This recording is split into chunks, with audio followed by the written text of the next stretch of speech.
ক্ষমা কর, ক্ষমা কর, একটু ক্ষমা কর। আগে সিনেমাটা রিলিজ হতে দে, আগে সিনেমাটা দেখ, তারপরে এই সিনেমাটাকে নিয়ে এত মাতামাতি করিস। প্লিজ ক্ষমা কর।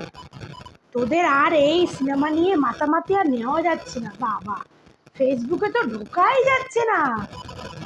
এই সিনেমার মাতামাতি শুনে মাথা খারাপ হয়ে গেছে। তো হ্যালো ফ্রেন্ড, যেসব ব্লগে তোমাদের সবাইকে স্বাগত। আশা করি তোমরা ভালো আছো, ভালো থেকো, সুস্থ থেকো। তো তোমরা ভাবছো আমি কার কাছে ক্ষমা চাইছি? হ্যাঁ, আমি বুবলি ভক্তদের কাছে ক্ষমা চাইছি, বুবলি ভক্তদের কাছে ক্ষমা চাইছি। কারণ হচ্ছে, তোমরা দেখেছো যে বুবলি ম্যাডামের প্রোফাইল থেকে তার নতুন ছবি পোস্টার পোস্ট করেছে, যেটার নাম, পোস্টারটা তোমরা দেখে নাও, সর্দার বাড়ির ড্যাশ।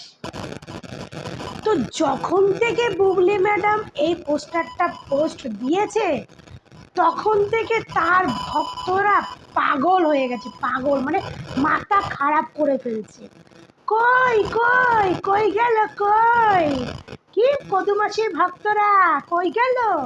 দেখেন দেখেন আমাদের টলিউড বিউটি কুইন, তার নতুন ছবির পোস্টার, তার নতুন ছবি আইতাছে ঈদের আগে। ভাই আগে আসতে দে, আগে আসতে দে, মুভিটা দেখ। কারণ জঙ্গলি মুভিও তো দেখেছিস, তো জঙ্গলি মুভিও তোদের কাছে বেস্ট লেগেছে। তো সেই জঙ্গলি মুভির থলিতে কিন্তু কোনো পুরস্কার যায়নি, তোদের নায়িকার থলিতে কোনো পুরস্কার যায়নি। তো তেমন এই মুভিটাও দেখ, তারপরে বিচার কর। একটা পোস্টার দেখেই তোরা সেই পোস্টারের লুকের সঙ্গে তোরা অপু বিশ্বাসের লুকের তুলনা করছিস। যে পারবে পারবে অপু বিশ্বাস এরকম লুক আনতে পারবে? ভাই, যেমন সিনেমা তেমন লুক, সিনেমাটা যেমন হবে লুকটাও তো সেরকম হবে। তো সিনেমাটার গল্প না দেখে না শুনে তোরা আগে থেকেই তার লুক সম্বন্ধে বিচার করে ফেললি। এই যে কি সর্দার বাড়ির নাকি এই যে সিনেমার পোস্টারটা, এটা নিয়ে এদের এত মাতামাতি, এত মাতামাতি, ফেসবুকে ঢুকতেই পাচ্ছি না। এই পরকীয়া রানীর ভক্তরা বুবলির ফেস দেখুন, এরকম সিনেমার ফেস কখনো আনতে পারবে? ভাই, সিনেমায় কি গল্প সেটা তো জানিস না। সে সিনেমার যেমন গল্প হবে তেমনই তো ফেস কাটিং পোস্টারে থাকবে, তাই না? এবার সিনেমায় গল্প হচ্ছে ভিখারির চরিত্র, পোস্টারে তো আর মানে মানে সেইভাবে কোটিপতির চরিত্র দেওয়া যায় না। তো আগে সিনেমাটা দেখ, এত লাফালাফি বন্ধ কর। তোদের প্রবলেমটা কি বলতো, তোরা আগে থেকে অতিরিক্ত লাফিয়ে ফেলিস, তোরা এতটাই লাফাস। আর সত্যি কথা বলতে তোরা ইদানিং তোরা একটু ডাউন খেয়ে গেছিস, কারণ তোদের বুবলি ম্যাডামের মার্কেট ডাউন হয়ে গেছে, তোরা একটু মেন্টাল পেশেন্ট হয়ে গেছিস। তো হঠাৎ করে যখন বুবলি ম্যাডামের এই পোস্টারটা দেখলি, তোদের মাথা খারাপ হয়ে গেছে। অ্যাকচুয়ালি তোদের ইমিডিয়েটলি মেন্টাল হসপিটালে ভর্তি করা দরকার। তোদের মাথা এতটাই খারাপ হয়ে গেছে, তোরা সাধারণত একটা পোস্টার দেখেই তোরা বিচার করি। আরে ভাই, এখন যদি ওই সিনেমার ডিরেক্টর প্রডিউসাররা কোনো কারণে যদি ঈদের মধ্যে সিনেমাটা রিলিজ দিতে না পারে, তোরা তখন কি করবি? তখন তোরা কি বলবি? বুবলি ম্যাডাম পোস্টারটা পোস্ট করেছে, সে দেখাচ্ছে তার আপকামিং সিনেমা আসছে, ব্যাস পোস্ট করেছে, ঈদে আসছে, নাও তো আসতে পারে, একটা সিনেমারও প্রবলেমও হতে পারে।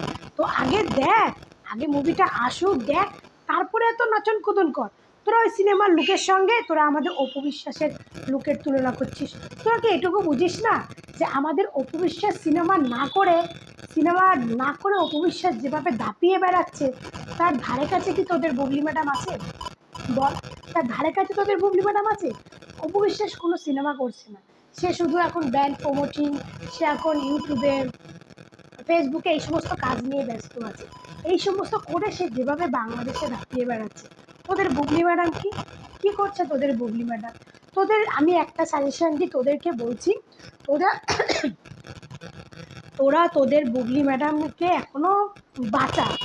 গৌতম শাহর হাত থেকে তোরা তোদের বুবলি ম্যাডামকে বাঁচা। কারণ গৌতম শাহ, বুবলি ম্যাডাম অতটাও দেখতে খারাপ না যতটা মানে গৌতম শাহ দেখাচ্ছে।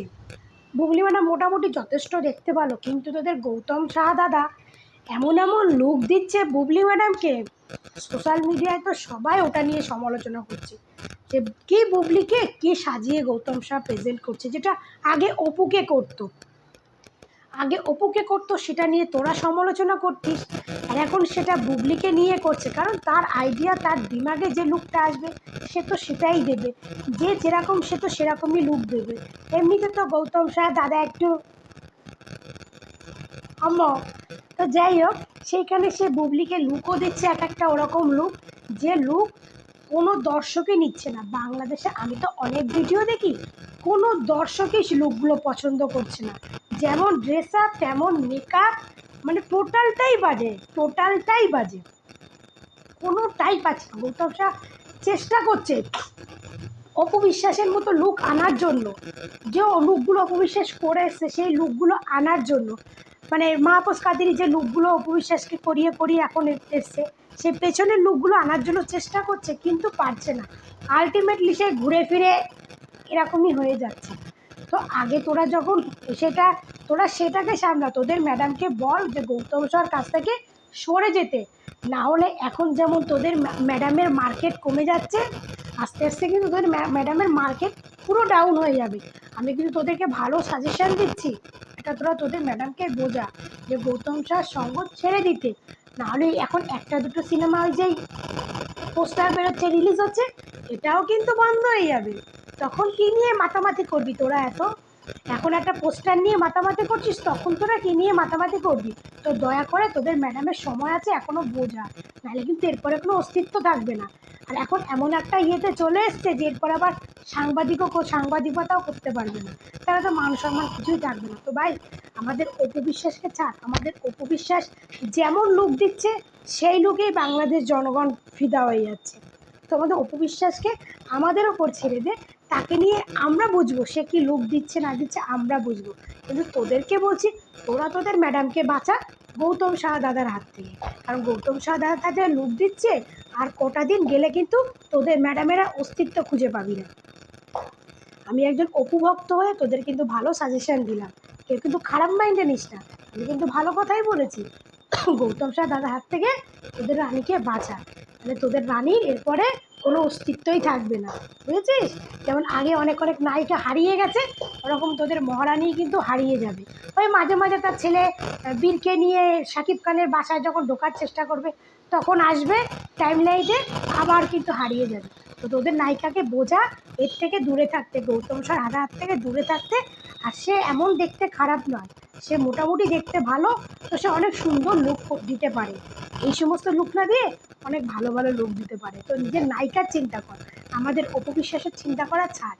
অপুর জন্য সাকিব আছে, সাকিবের পরিবার আছে, আর সব থেকে বড় কথা, অপুর জন্য তার বাংলাদেশ প্লাস আমাদের কলকাতায় অনেক ফ্যান ভক্ত আছে। তো তাদের অপুর চিন্তা তারাই করবে, তোরা দয়া করে ছাড়। আর তোরা আগে সিনেমাটা দেখ, তারপরে এত মাতামাতি কর, তাহলে এত মাতামাতি করছিস, এরপরে তোদের হয়তো নাক কান সবটাই ডোবা যাবে যখন তোরা সিনেমাটা দেখবি। তো আগে মাতামাতি না করে আগে তোদের নায়িকারে গৌতম সাহা দাদার হাত থেকে বাঁচা। তো ভালো থাকবি, সুস্থ থাকবি, টাটা।